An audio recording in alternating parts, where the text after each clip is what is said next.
Hey everybody, welcome back to my channel. It's Constance the Reader, and we are back to our regularly scheduled random as hell reading vlogs, okay? We had a good BL reading vlog, we had a good GL reading vlog, but I do kind of feel like not a reading slump, but I was only reading like one. Now, obviously, not all of these were within the same, like, you know, some were more cozy, some were action. So it wasn't like I was only reading one genre per se, but like I didn't have enough variety. You know what I mean? Blah, blah, blah.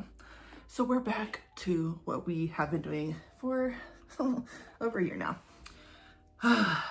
It's crazy. It's crazy. Life is crazy. I don't know.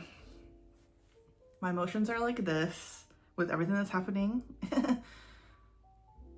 And I need something to kind of take my mind off of it. My mind will never not totally be taken off of something, because this never stops, by the way. I'm in a constant state of stress. I know I need to work on that, but like, I don't know. Things just keep being said and done. The way that people are reacting to other people, you know, it's just like, you know what? Can we just like have compassion and humanity and empathy, please? Can we please? Without getting too much detail, because you know I could get on a tangent. I just need a moment. I just need a moment, and I mean I've already cried today. That's where we're at. I laugh. It doesn't stop me from crying though. So. But I have to say it. So let's talk about the stuff that I do want to read for this vlog, and I want to talk about what I did read, by the way. I'll actually start with that really quick. So I am being so fucking good. Please praise me for the fact that I did read something from NetGalley. So I read The Hauntress by Minataro Mochizuki. Let me see if I can... Ooh. Okay. This was interesting. It is kind of like it's giving horror, you know, a little bit of psychological, a little bit of haunting, supernatural. Not my favorite, but not the worst thing I've ever read. I'm also still reading Mafia Nanny. I got approved for that on NetGalley, but then I let the thing expire, so I'm reading it on TappyToon, I think. So that's been really good so far. I really, really like Mafia Nanny. I would recommend it. And then I'm just kind of like cycling through a bunch of things on all of these fucking apps I've downloaded for manhwa and comics. It's just been crazy. And another book that I have been reading, so good. I'm reading the last book in the Gilded Ones trilogy. I actually think the trilogy is called Deathless, but I always say the Gilded Ones just because that's the first book. And that is The Eternal Ones by Namina Forna. This is good. This is definitely good. Now, it's got a lot of info. A lot is happening in this. And I will say, if you're looking for a fantasy book, I would go for this trilogy. Honestly, I really, really would. It's a bit dystopian, but not totally. Not in the way that I think most of us will think of dystopian as like present day, but the world is over. It's more like futuristic, fantasy, a little bit, I was gonna say paranormal, not paranormal, supernatural fantasy, but it's cool. And all the stuff that I can picture in my mind, beautiful, I'm sure. I mean, I really need to do a better job about looking up people who do illustrations for books. Now that Devin is reading more and he's getting into fantasy, you know, because he's doing like a combination of adult and young adult, he has been really good about looking up illustrations for these books. I need to do that too, because I want to see more of like the images that are happening in this book, because it seems so magical. And then the other thing I am listening to is Garcelle's audiobook. So if y'all know who Garcelle is, I don't know what to tell you, okay? She is very important, I think, in general, not just for Housewives of Beverly Hills, but just like my childhood. The Jamie Foxx show was everything to me. I love Garcelle. So I'm listening to Love Me As I Am. This is her memoir. Something I did not know is that she wrote children's books, which I think is really cool. I had no idea that she wrote a children's book about being biracial. I am also biracial. It would have been really interesting to read something like that when I was a kid, although I feel fortunate that I never really felt like I wasn't too black enough or wasn't too white enough. And honestly, the only types of really fucked up shit I experienced was from white people. I think one girl that I knew when I was a kid, she made a comment, because obviously most people don't know that I'm biracial. They don't know I'm half black. She had said something like, "You're lucky that you're light enough, or else I wouldn't be friends with you." And at the time, I did not understand what she was talking about, because we were really young. But it's crazy how that moment stuck in my mind for so long. It's very, very, very crazy. Very crazy moment. But yeah, I would definitely I think I want to read her children's book. Why not? I think it'd be cool. She mentioned how Halle Berry read it. She got her feedback and she was like, "I think this would have been really nice for me when I was a kid." So yeah, that was really interesting. I had no idea. But those are the things that I've read so far. I've read a few other things, but I don't know. Things are happening so quickly. I'm working. I'm actually giving a fuck about work. I know. Who am I? Who am I? I've not been body swapped with anyone, I promise, but something's going on with me mentally that I'm just like carrying. Crazy. So I've got a lot of stuff that I want to read. And let's see. All right. I didn't end up reading The Summer You Were There, Volume 6 for my GL reading vlog. I just kind of got burnt out on just reading GL. But this is different. This is the final in the series, so I would like to read it for this. I need to get back into Chained Soldier, so I have volumes 3 and 4. I just recently got Kagurabachi Volume 2. This is going to be so good. I already know. The first volume was so good, I got that in my Hansama box. And then the newest volume of Dawn to Dawn. So like already we've got like a lot of variety of, you know, things. I want to read the newest volume of Kowloon. I want to read After God. I want to read Windbreaker. And Jesus Christ, I forgot about these. The next volume of Spy Family. I have no idea how long Spy Family is going to be. Does anybody know? I'll look it up later, but I think I have 13 volumes now, but I have no idea when it will end. But I do remember the last volume I read, which was 10. It ended on a crazy cliffhanger that I didn't expect coming. So that was interesting. Ancient Magus Bride, Waiting for Spring, Let's Do It Already. I already started this. I don't know how I'm gonna like this, but we'll see. We'll see. I'm gonna give it a chance, but it's interesting. Then I have Wotakoi Volume 2. I don't know. I feel bad. I don't feel like I'm super excited to read it, but I'm going to push through. I really want to read No Love Zone because I feel like I need a little bit of a horny moment. You know, I need something that's a little freaky. And then I need to read a few chapters of My Happy Marriage Volume 3, the light novel, because I just do. And then I have a ton of stuff on my NetGalley app, but we don't need to get into a list of even further or even bigger than what I'd already just said. So it is like 4 o'clock, 5 o'clock. Let's see how much I can get done when I talk back to you guys. So today it is Wednesday. I had all of my conference calls earlier and I'm just taking the rest of the day off because why not? And yeah, so I'm gonna get as much as I possibly can done and we will check back in with each other afterwards. And yeah, I think that's all I have to say. I'm trying to think, is there anything else? I'm sure that I'm going to randomly think about something else I want to read that is nothing that I mentioned, because I just do that. I just get excited about something else. But we'll see. But I got a lot of variety here and I want to switch it up. So yes, I will see you guys soon. Hopefully it is still light outside by the time I talk to you. I'm crossing my fingers that I am. Hey everybody, we're back. It is actually 10 o'clock at night. So no, I did not finish as much as I wanted to before it got dark, but I did start really late. So that's on me. All right. I finished 4.5 volumes. We'll start with the one I didn't quite finish. I probably will not finish this tonight since it's so late and I'll finish it tomorrow, but I started No Love Zone. This is good so far. I've already skimmed towards the end, so I know they're going to get freaky a little later, but I really do not enjoy this main character. He is very, very annoying at times, very immature, very childish, and I don't like that. He's not, I'm not sure how he's going to win me.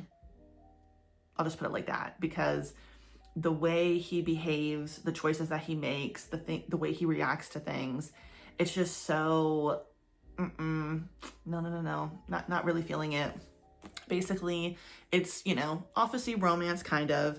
This main character, he is 29 years old. He's kind of shitty at his job. I think he's just kind of shitty at everything in life for the most part, not being like, you know, family oriented though. It seems like that's going to be like the one redeeming quality about him, is that he's a very, very good older brother and grandson and really like loves and cares about his family. But he dates a lot of scumbags who take advantage of him, and, you know, it seems like he doesn't really have a lot of self-worth when it comes to himself in relationships. So even when he realizes, okay, I'm getting taken advantage of, he still keeps fucking around with people, and obviously that's going to change by the end of this volume.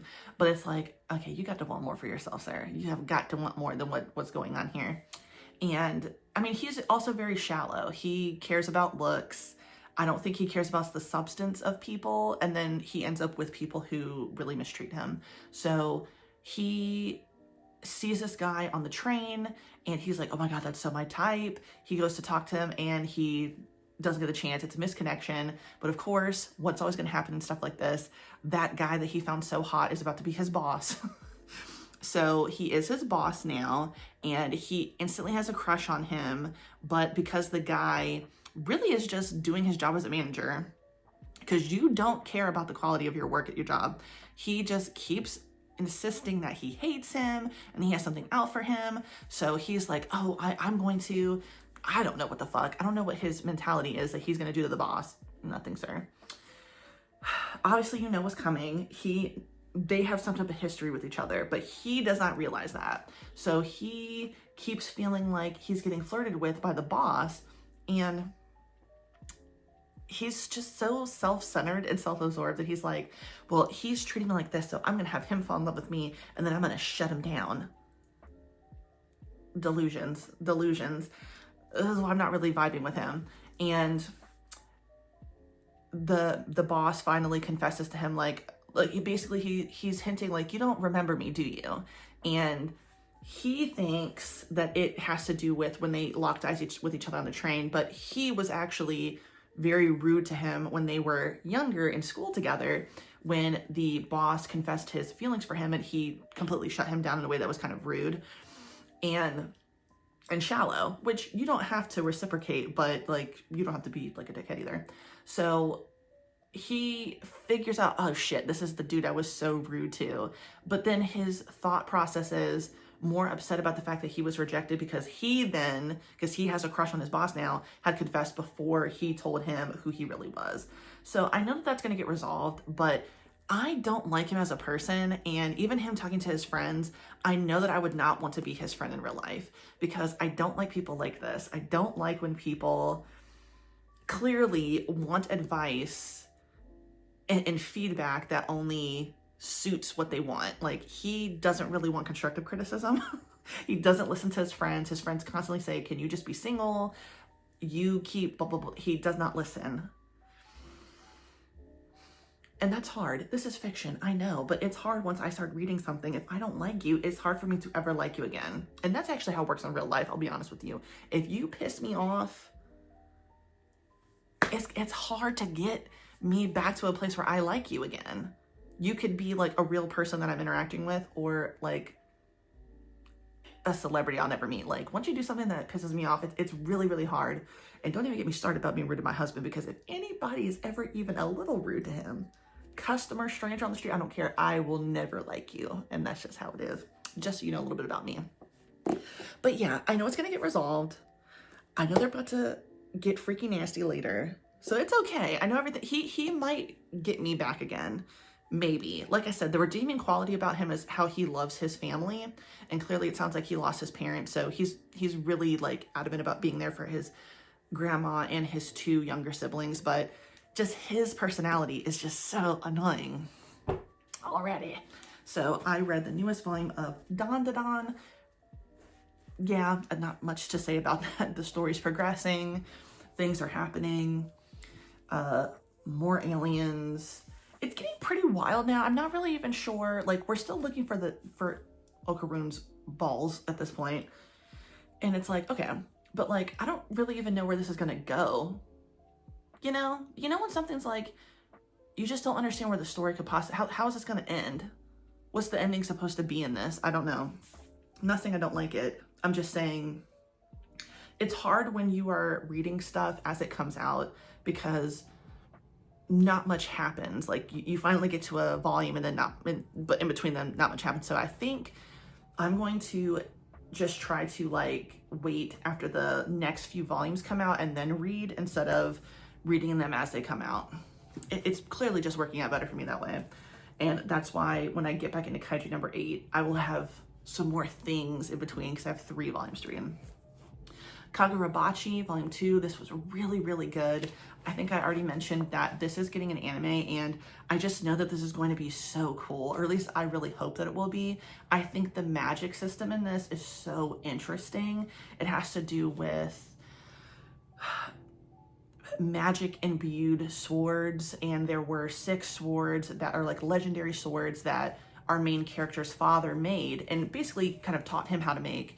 But when his father was killed, those 6 swords were stolen, but there was a 7th sword that was made, and that went to the main character that we have now, Chihiro.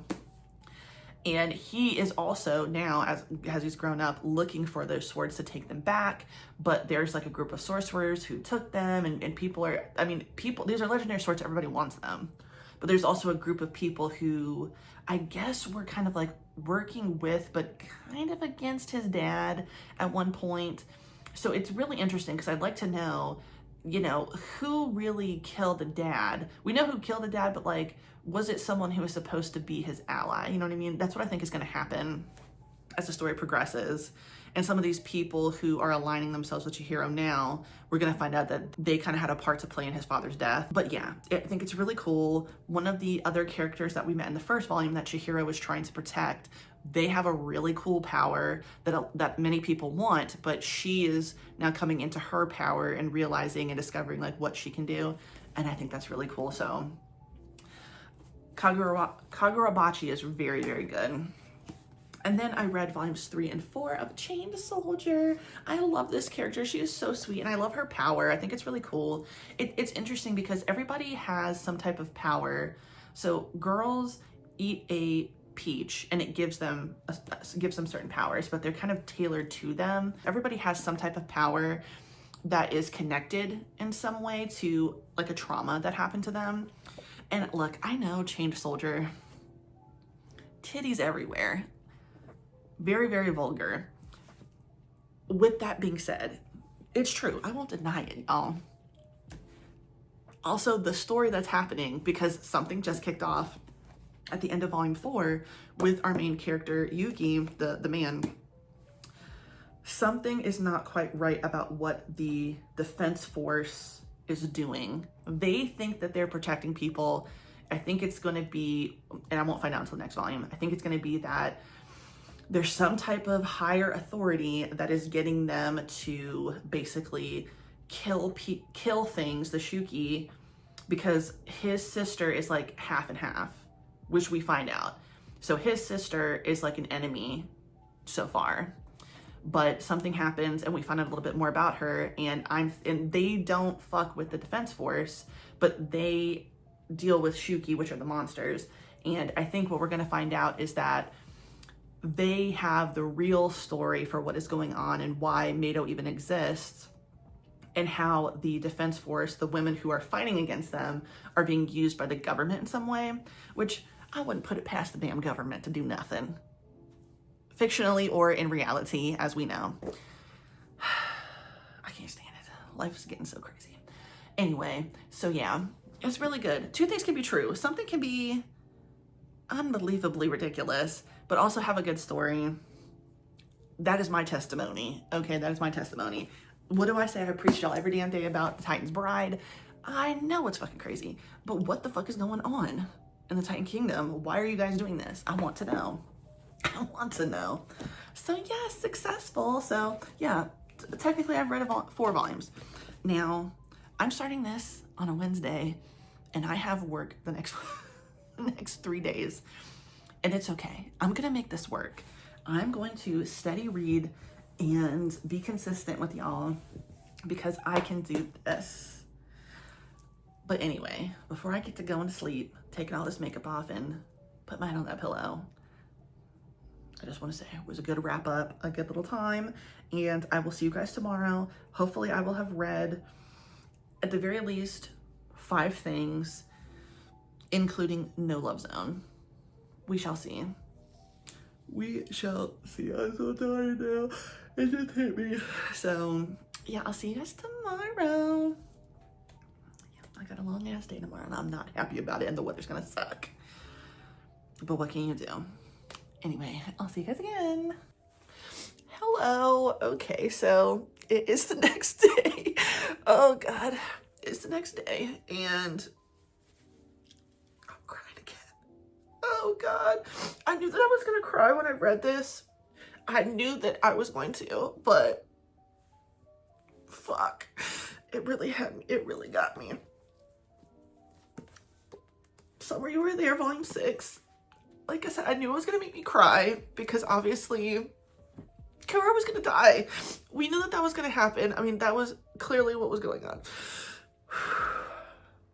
But I just, can you even tell? My tissue is fucking soaking wet. I don't know. I don't have any words. I really think The Summer You Were There was really, really good. Oh God.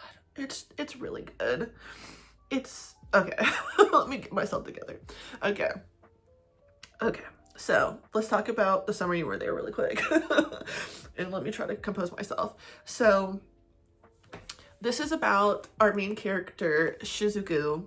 She is, when we first meet her in Volume 1, she has like basically written her suicide note. And I can't remember exactly like what she did with it. I think she went to throw it away or something at school, and somebody found it, Kaori, and she read it. And Kaori was in her class or whatever, in the same school as her. But before Shizuku could even like follow through with anything, Kaori stops her and she's like, I found this, like, please don't do this. You're a great writer, all these things. And Shizuku has spent like a really long time really isolating herself because of an incident that happened like 5 years prior, which seemed really crazy to me, but at the same time, you know, like it is what it is. Like, she was a kid, she bullied somebody, not realizing that her being like straightforward and blunt, even though that's not quite it, like she was like verbally abusing someone, you know, like fucking hell. But they were all kids, but that's not here to them. So she, because this happened to her and she realized, holy shit, like I can't believe I did this to somebody, she has really like internalized that and just stopped speaking to people. She was like, I can't believe that I did this to someone. And then she starts writing out her feelings online because writing does a lot for her. And then we find some stuff out later about that time when she was writing things online, which coincided with her basically getting to the point where she's like, I want to kill myself.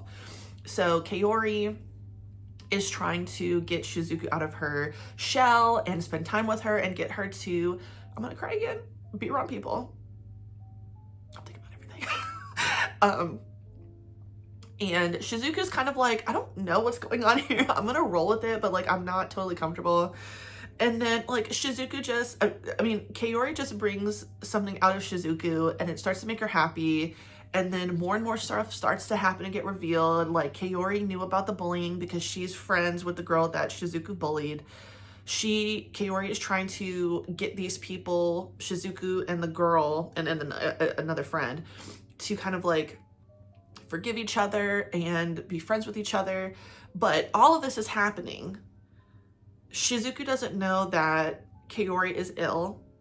I don't know that they ever like say exactly what what she's going through, like medically, like the name for it. Let me get a dry tissue. But yeah, okay. Yeah, Kaori's dying. What the fuck? So, you know, once this is revealed, Kaori's in the hospital now, and Shizuka's like, why didn't you tell me, da, da, da. And, you know, Kaori's like, look, I didn't want it to ruin everything, and I really love you as a writer. I think that you can continue writing. I don't know, like a bunch of stuff happens where like Kaori's like, let's pretend date. It would make me happy. Write the story. That'll make me happy. So Shizuku starts to do that. And obviously she has feelings for Kaori. She's following all of these things that Kaori wants her to do, forging these friendships and, you know, making amends with people. All the while, like, she is growing that much more in love with Kaori, knowing that she's going to die soon. And this story that she's writing for Kaori is like a love letter. And she's like, Kaori's like, I don't want it to be a sad ending. Oh, girl. Okay. Anyway, in this one, Kaori is like in a wheelchair now, and she can't like go out too long. She gets out of breath. I'm gonna start losing my ability to breathe again, like I did with Love and Limbo.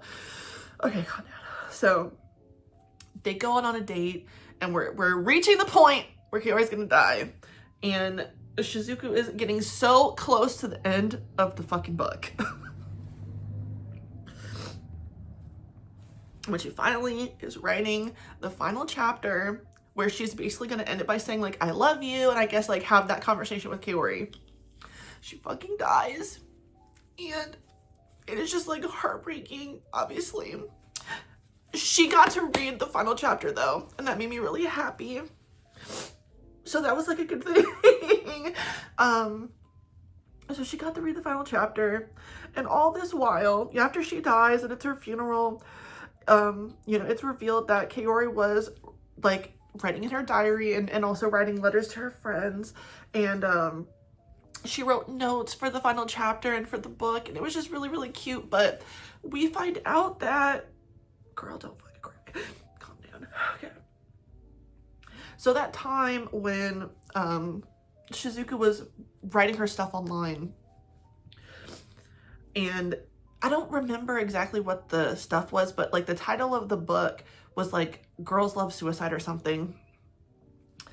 And at first everybody was enjoying like what she was writing online, but then some event happened where I guess some girls killed themselves, and people were like, oh my God, you're ripping off like this event, like how cruel of you to do that.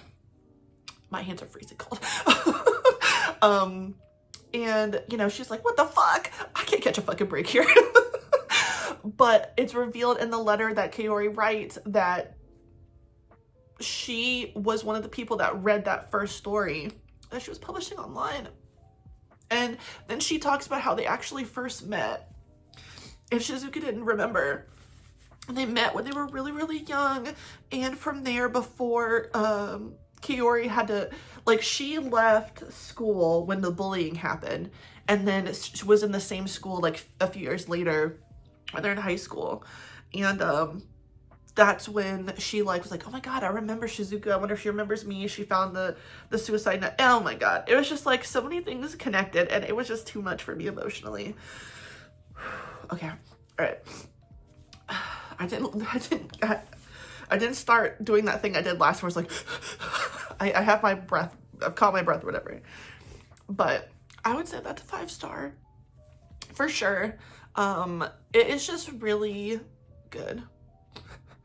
It's really good. If I keep going, I'm gonna cry some more, and it's gonna get ugly, y'all. So let's move on. This and one other thing is the only thing I've read, but I wanted to go ahead and talk about the summer you were there. Oh, and the other thing is that she did eventually publish that. She eventually published the book that she wrote, and she kept writing books, and the very end is she goes to Kaori's grave, and she's just filling her in on everything, and it was just very sweet. And she's still friends with all the people that Kaori was trying to get her to be friends with and make amends with, and she's made more friends, and she's no longer, you know, isolating herself. So yeah, That was really good. I would say it's 5 stars, and there you have it. So I thought that was very good, and that's where we're gonna have to stop talking because I am just gonna start getting emotional again. What else is fucking new? Oh God. And I just want to talk about the backdrop of me reading sad stuff, by the way. Is me simultaneously like having a scary movie on in the background. I'm just like, that makes no sense. Anyway, let's talk about the other thing I read and finished. I read and finished No Love Zone. No, I still don't like him. I really don't like him for some reason. There's just something about him I don't like. I don't know what it is. I can't put it into words. I don't like this character, but I'm gonna read the second volume. That is gonna happen. Clearly the brunette dude, I can't remember his name, the one that he bullied when they were younger.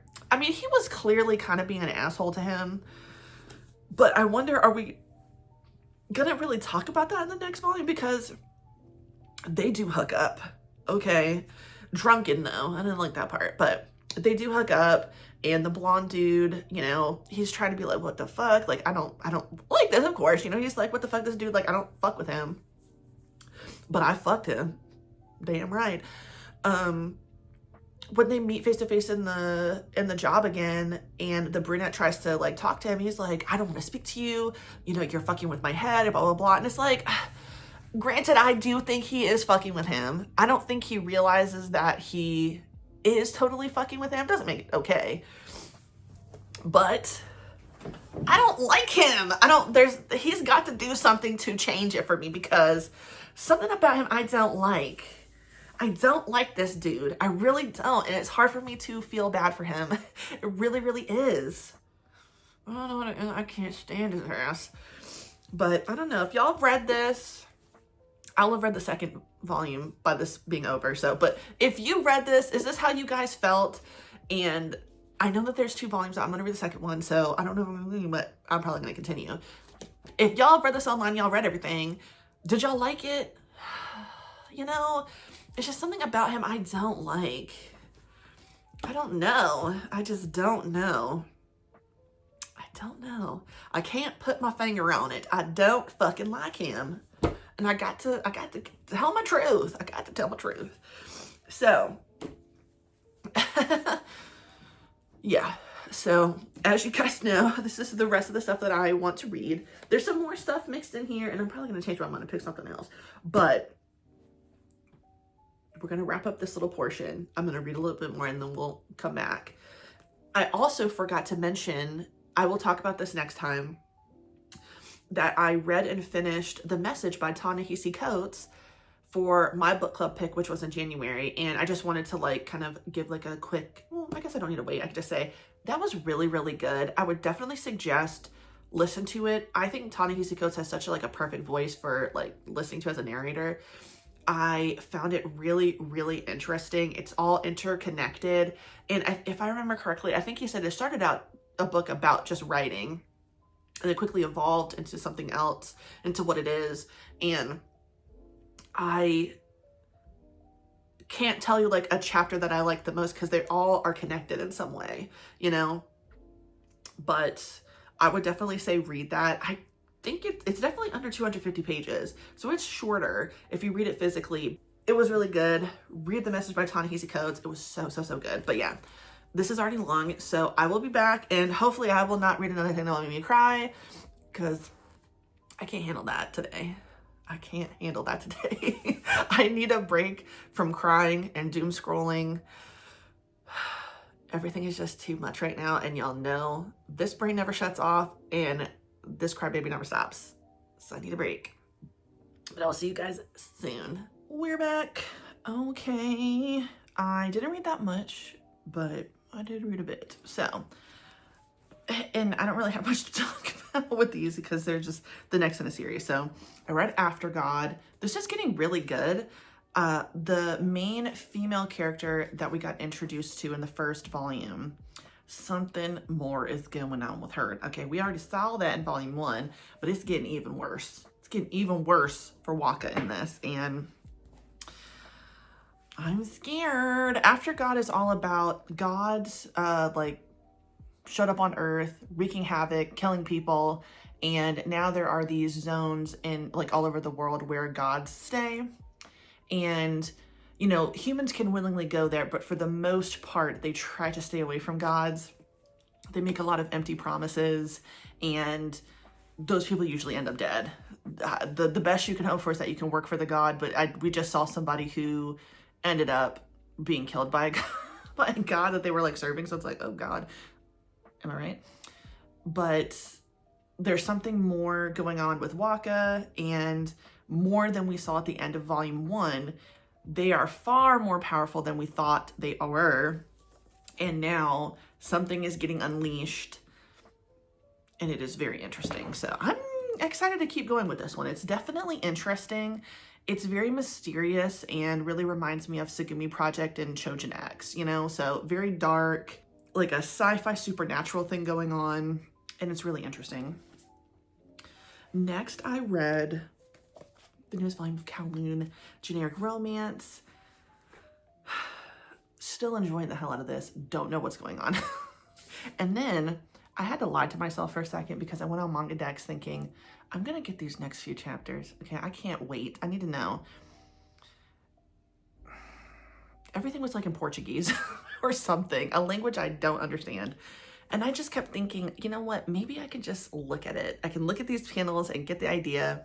No, I have no idea what's going on. And then I went to Google Translate some of the things, and not much made sense. So I was like, yeah, this is not gonna work. I'm just gonna have to wait and be patient.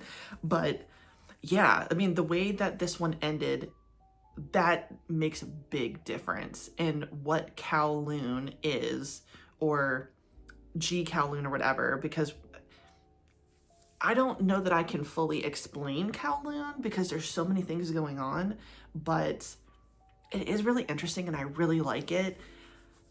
I can't wait for it to be done so I can know what actually is happening. So I'm excited, sad at the prospect of it ending, but excited for me to actually know what the fuck is going on. And then I also read Windbreaker Volume 9. This was really good. I thought this was going to have more to do with this character, but not so much.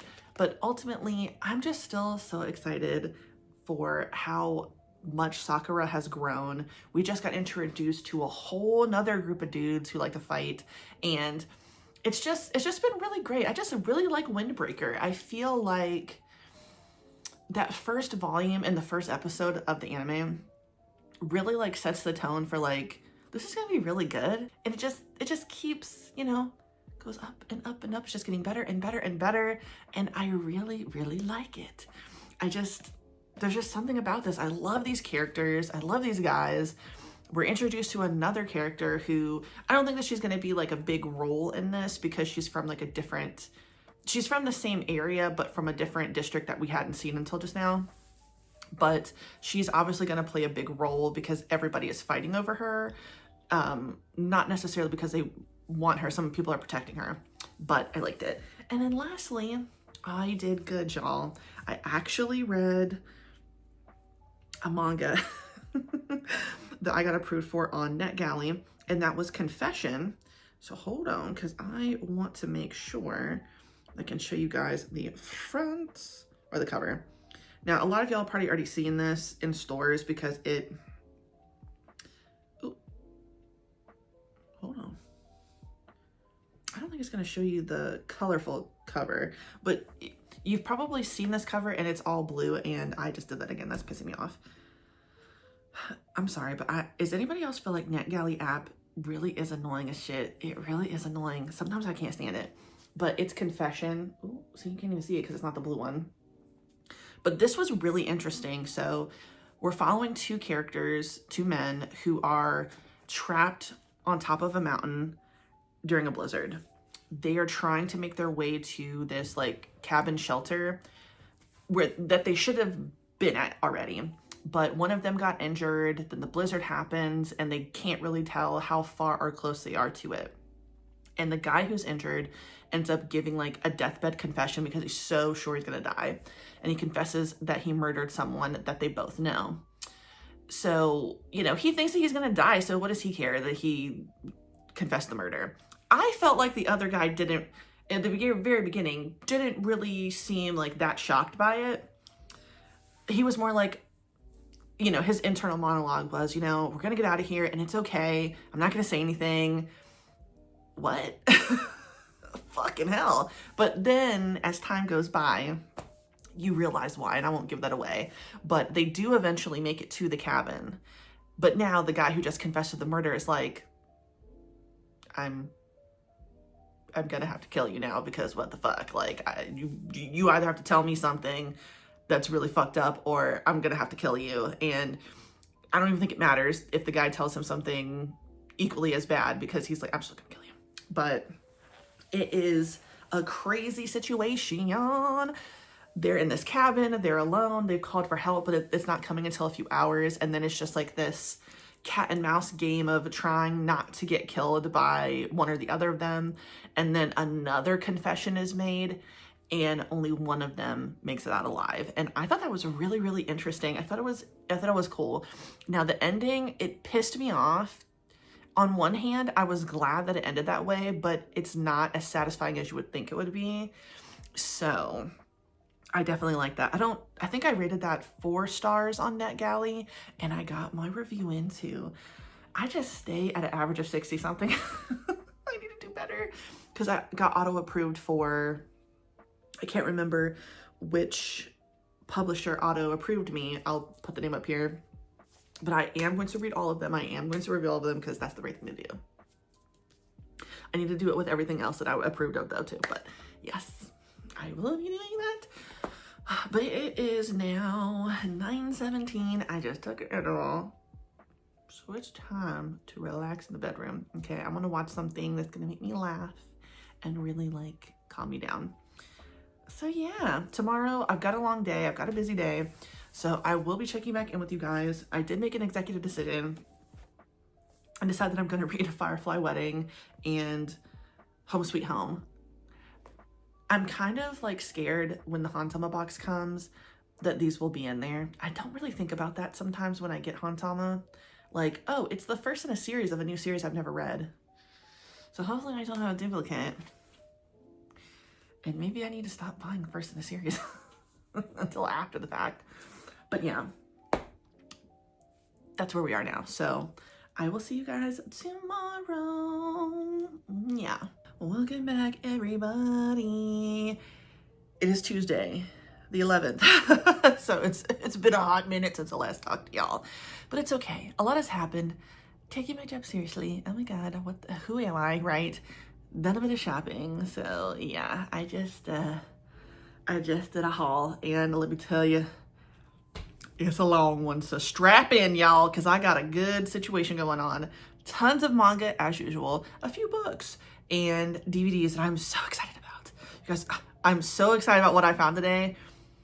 I'm probably gonna post that one first. It doesn't even matter. It doesn't matter which one comes first, this or that, but I found Lost Girl season 3 and 4 on Blu-ray. What the fuck? I'm like blown away that I found that. I went to Second and Charles today. It was snowing. I was not looking forward to that. Me and Devin knew that it was supposed to, well, we heard that it was supposed to snow last night. I didn't really believe it. But this is, of course, when I saw him to the door, as I do, to say goodbye, I love you, and say very loudly, drive time light, we saw some damn flurries coming down, and I was not expecting that. So I was like, okay, well, this is not going to be, when I'm leaving where I live, you know, it's snowing a little bit, nothing's sticking. It was mostly rain. When I was driving down the road, blanketed snow, not the road, but everything was just covered in snow. And I was like, oh, fuck. Today's going to be interesting. So I did my shifts, one of the 3. And then I went to the bookstore as usual. I got a lot of shit, but I wasn't going to look at DVDs. I don't know what it was, but something just called to me. Something called to me. And I'm so glad that I did, because guess what? 1, 2, 3, and 4 of Lost Girl was there. I did not get the first 2 Blu-rays because I already have it on DVD. I might go back. I'm not gonna lie. I'm not gonna lie. Just the fact to have the Blu-ray, I don't really mind having 2 of the same thing, clearly, when it comes to a DVD, because sometimes I already had something that I didn't know I had. But when I saw that, thank God I did not scream out loud, because I could feel it bubbling up within me. I could feel it bubbling up within me. Just the excited scream in my gut, in my chest, in my heart. Yeah. Yeah, she wanted to come out. She wanted to make an appearance, but I kept it together. Yeah, I controlled myself and didn't get the first two, but I might go back if they're there again. Who knows? But I got 3 and 4. That was a big deal for me because, as I've said, looking online, you can't find that bitch in the American region, okay? The only Blu-ray DVD situation I could find was in Germany. I don't have a DVD player like that, okay? And I'm not fixing to buy one, so this was insanely awesome. Anyway, so I did some shopping today. I don't really know why I mentioned that. It's time to end this vlog. Also, yesterday I got my blood taken. Now, you can't see that very well, but yeah, I'm getting a primary care physician now. I'm turning 35 in like 2 weeks, so yeah, it's about time. And she took my blood, and I had a breakdown yesterday. I did not cry in the office, but I damn near did, because I hate getting my blood taken. This is the second time y'all have been with me when I got my blood taken. Not been with me, but the day after or the day of. And I really didn't want to get it done. I didn't plan on getting it done, but that doctor was so nice. I guess she could just, if I was a fish, she could sell me water, because she talked me into it. I said, well, why not? I'm here, I guess. I really made it. It was so hard. I'm such a baby. But blah, blah, blah. All of that talking to say, it's time to end the reading vlog. Why? Because we only have like one more day before Devin and I go to Alexandria and go to Katsucon. So I certainly cannot have this going on for much longer, because I really want to devote my time to filming and showing and then editing everything at Katsucon so I can get it to you guys hopefully next week, midweek. So I don't have a lot of time. I have to edit the haul, edit this, get those ready to be posted. It's a whole thing. It's a whole process I'm trying to be better at. I think I do a good job. I do a pretty good job, but you know, I don't do the best job. Blah, blah, blah. Let's talk about what I did read. Okay. I really thought like I needed to keep this going because I hadn't read so much, but I actually have read quite a bit. So I read 1, 2, 3, 4, 5, 6, 7, 8, 9. I've read 9, 10 things I've told you, because I think I read something online. I've actually read a lot, so I need to stop being so hard on myself. And I read 4 more things. So yeah, I know what the hell I'm talking about. So today I finished Wotakoi, Love is Hard for Otaku. This was really, really good. I'm glad that I have all of the volumes, because I do want to completely finish this in the year of 2025. This was really cute because it was good to see more of their backstory. We know that they like got together, or like their first meeting was in high school, but we didn't see like a lot in the first volume. And I really, really liked what was going on with them. There's still a couple that I don't know if I would want to be friends with them because they argue so much. That is the most awkward thing, to be around somebody who argues with their partner. I don't like it. It makes me uncomfortable. I try not to do it myself, but Devin and I don't really argue like that in front of me. We don't really argue. That's not into that. But I just thought that this was a very, very cute. I like it. I'm excited to see so his little brother, he has befriended somebody who he thinks is a guy, but is actually a girl. And I think that they're going to start dating, which I think would be really cute. So I'm actually really excited to see what's going to happen with his little brother. But this was cute. I'm enjoying it. This is definitely thicker than I was expecting anything in the series to be, but I liked it. I think it's cute. Someone in the comments said that they were excited for me to read this, or told me that they really liked it. And yeah, that's all it took for me to just go ahead and pick up Stomp Kick Love. I really loved this. Okay, I'm glad that you left that comment. Thank you, because I'm glad I picked this up. Volume 2 is already on my wish list for when it comes out, so I can get it physically, because that's just how I am. This was cute. This definitely gave me like a joyous feeling internally. As everybody knows, because I never shut the hell up about it, I really am devastated that I don't have any new material from Yakuza Fiance. I absolutely love that manga, and I am desperately looking for something to give me the same level of joy and giddiness that that one did. And you know what? She did this. She did this for me. So the things that make it, that brought me there, okay, that got me to that place where I'm like, okay, I like this. They are essentially just drinking buddies, friends, but like they don't really know each other like that, like on a deep level. She goes to this bar like every, I don't know, Friday night after work. She drinks, he's there, it's really chill. Well, one night she drinks a little bit too much, I think it is, and he takes her back to her apartment. She this whole time is like, this is just my friend, everything's cool, except he gives her a smooch and then they get to fucking. And after that, it's like she wants to avoid him at all costs because she's like, what the hell? I did not want to do this with you. It was consensual, but like she was just trying to make this, you're just a dude that's at the bar. Like nothing's going to happen between us. So he's like, I say we'll do it again. Why not? So now she's trying to avoid him. She can't. That definitely brought me back to Kirishima and Yoshino. She is not like totally repulsed by him, but kind of. He is like, come on, let's give it another try. And I like that. I like that a lot. Give it to me more. I want it. I love that kind of thing. I love it. It's so good. So I'm very happy that I read that.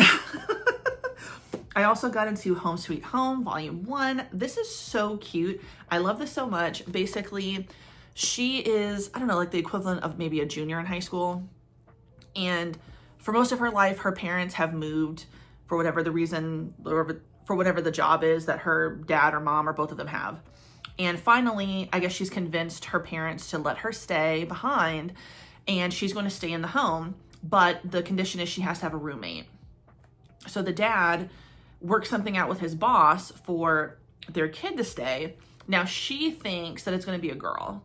It ends up being the son instead, because the picture that they sent was him dressed up for a school festival and he was dressed up as a girl. So that's what she thinks is going on. She's walking into this thinking that this is going to be a girl that she's living with. Well, it's not, and it's a guy, and it's really cute. So they end up going to the same school. I think he's a year older than her.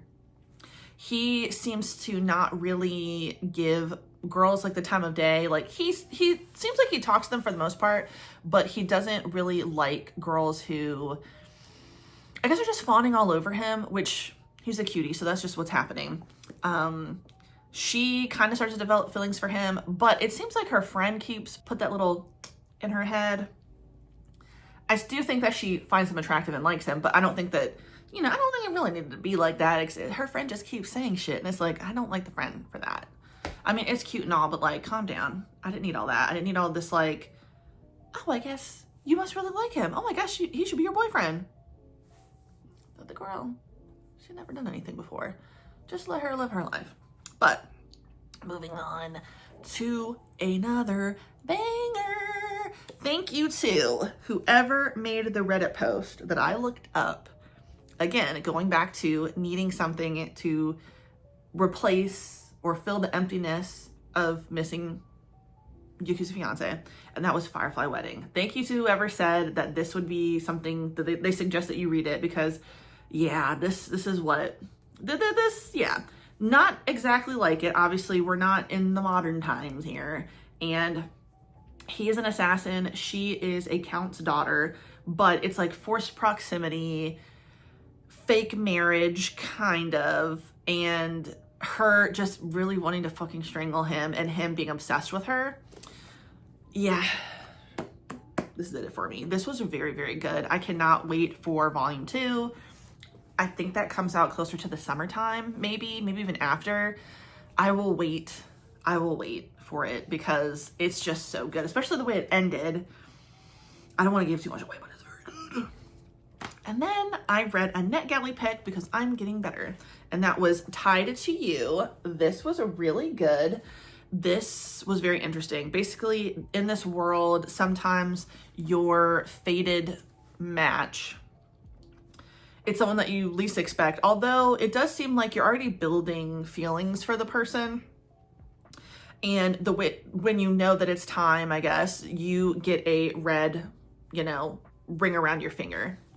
So young guy, he's best friends with his other male friend, and he is kind of in love with his best friend. He doesn't seem to totally have a crush on his friend's older brother. He notices him, but he's so much more focused on the younger brother, who's his best friend. And it's kind of obvious to everybody, like, he's in love with him. Well, the older brother started avoiding him, and one day they happen to be at the house at the same time. The older brother touches the guy, and boom, the red ring pops up. And from there, if the red ring pops up and you don't, like, have that connection, like being close to the person that you have the ring around your finger with, you basically can't sleep, and it'll drive you crazy, and you're probably gonna die at that point.